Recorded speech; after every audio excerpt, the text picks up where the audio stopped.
So it is a genuine pleasure to be with you today as we come together for this momentous and very important event that reflects the heart of our work in the Cordillera region.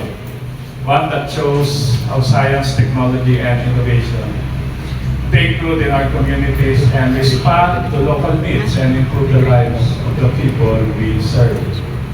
Today we come together under a unifying theme. It is to know, to move, to innovate, and to enable.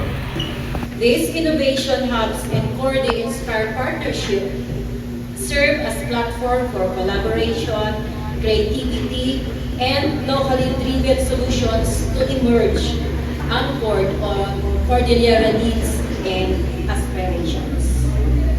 None of these milestones would be possible without the strong collaboration among the partner agencies, local government units, the academy, the private sector, the media, and our community stakeholders.